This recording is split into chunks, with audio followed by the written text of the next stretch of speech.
गेल्या काही वर्षांपासून पावसाळ्यामध्ये वृक्ष उन्मळून पडण्याचं सत्र यंदाही कायम असल्याचं चित्र मंगळवारी सुरू झालेल्या रिमझिम पावसादरम्यान पाहायला मिळालं। गेल्या 15 तासामध्ये शहरामध्ये 8 झाडे उन्मळून पडण्याबरोबरच 5 ठिकाणी झाडांच्या फांद्या तुटून पडल्या आहेत। या घटनांमध्ये 7 वाहनांसह 2 घरांचं आणि एका हॉटेलच्या शेडचं आणि पार्किंग शेडचं मोठं नुकसान झालंय।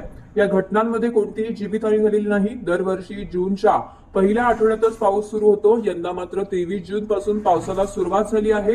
असं असलं तरी पावसाचा जोर मात्र कायम असून दिवसभर पावसाची रिपरिप सुरू आहे। या पावसातच झाड कोसळणे, झाडांच्या फांद्या तुटण्याच्या घटना घडण्यास सुरुवात झालेली आहे। त्यामुळे दरवर्षीचे वृक्ष पडण्याचं सत्र यंदाही कायम असल्याचं दिसून येत आहे।